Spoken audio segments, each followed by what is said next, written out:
What do I say when I mean that? The experts seem to assume that everybody understands what they're saying, when that is not the case. And the prosecutor had a difficult time when the experts saying, so what's the purport of that evidence you're giving? That needs to come out. The prosecutor, the expert must be trained, that capacity must be built, so that the evidence comes out so that, as I say, an intelligent child can understand. That's important. This is a new development and presents opportunity and maybe also equal measure of challenge. What is important just from these proceedings is you could see, I think the defense made a good case of raising reasonable doubt. To me, that speaks to the absolute need to have this not as the sole evidence, but the importance of corroboration, so that you have other evidence that fits in one neat package. Otherwise, I think presents equal measure of opportunity. The challenges are surmountable. Sam? Just following on that comment, we have in the United States, in my university, every year they have a conference that brings together forensic scientists in the lab with magistrates, lawyers, and they really talk about cases and try to figure out how to have common language, and it's very, very valuable, and that would be a really good thing to think about to do here, so you can make sure you're talking the same language. And also, it would be very good for the prosecuting attorneys to talk to the lab people to make sure they know some of the questions to ask. For example, there were a number of questions that I was dying to be asked that I wasn't asked.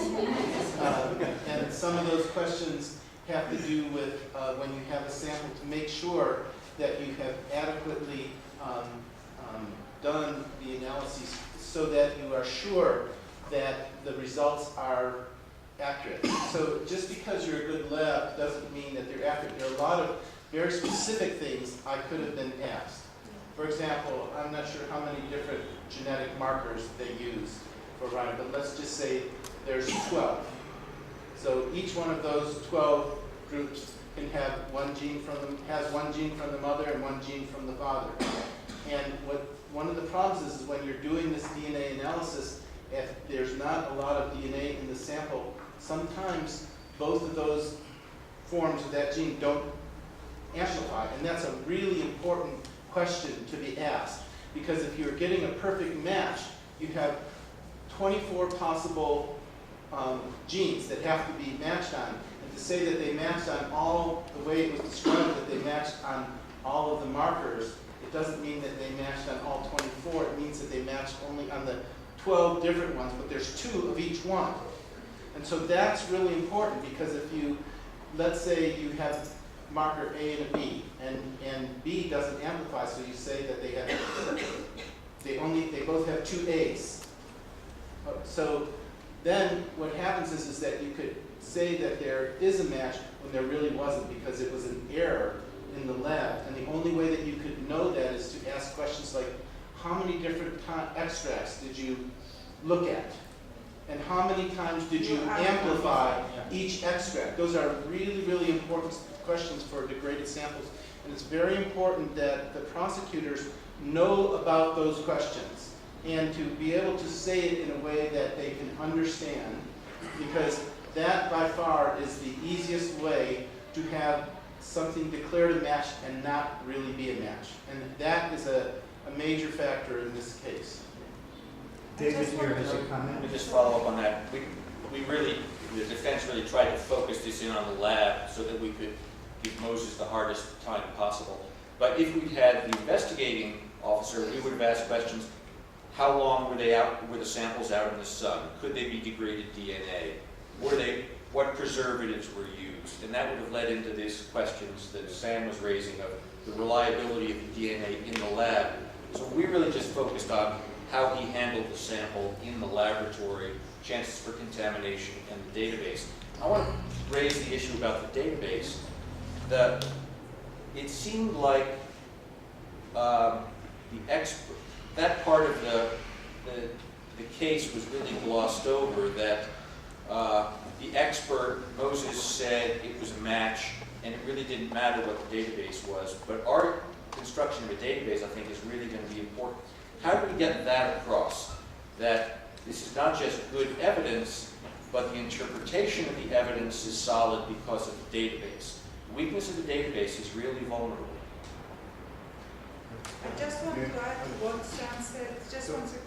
What we do in Israel, when I go to court and there's a new judge, is that I make a small presentation and I have it with printed how a cell looks like, what is a mitochondrial DNA, what is a nuclear DNA, and some of the words that the terms that are being used through the evidence.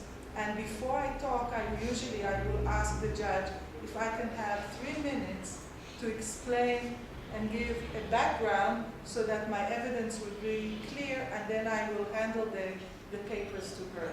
And in that sense, when I'm giving my witness, so we know what we're talking about, because I gave this first introduction to a little bit of genetics and terms. To save KWS the effort of reinventing the wheel, I'll ask that you make a photocopy of it and send it to KWS so that we have it available as a resource.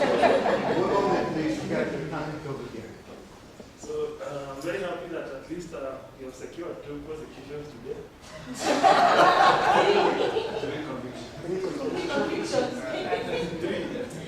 So I think that is our first case. But moving forward, I wanted to get it from Sam. Do you think the population really matters, or we needed to work on the 24? I wouldn't have pursued that line of questioning about the database personally. I would have pursued more about the questions of allelic dropout that I said about how many, because if you get a perfect match between them on all those 24 markers, it doesn't matter who else is there, as long as you can also say that there was enough variation that it wasn't the animal. So you could have inbreeding, so that means that it's easier to have 2 different individuals look like the same individual.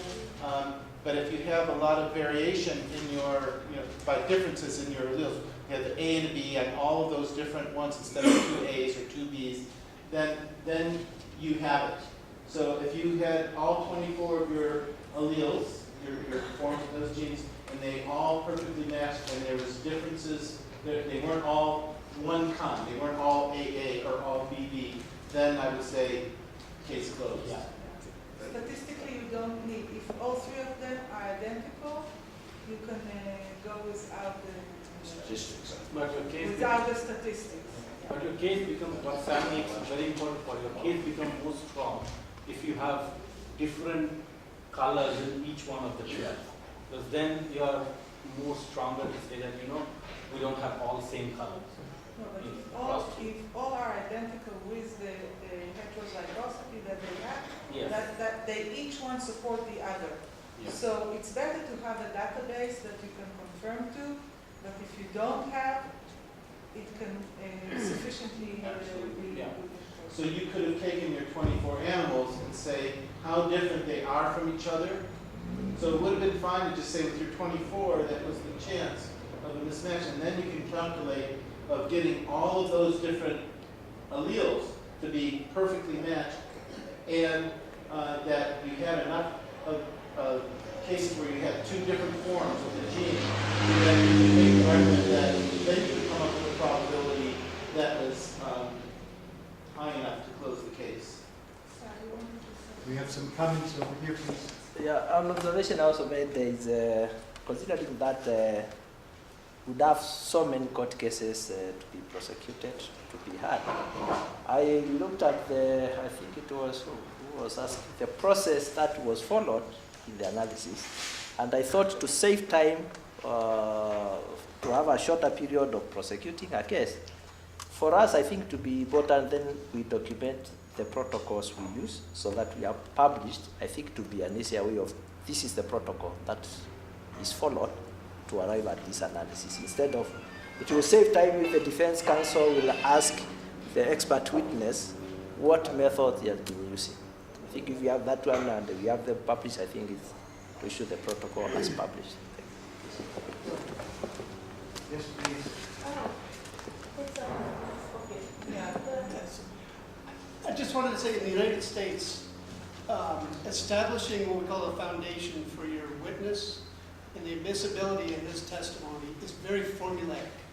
So the prosecution team, which is made up of prosecutors, investigators, and the expert witnesses, work together prior to trial, and to like establish the expert's qualification is not happenstance. It's very formulaic. If you listen to it in court, you'll hear the same things. It's education, experience, background, certifications, and a certification is great, but it doesn't.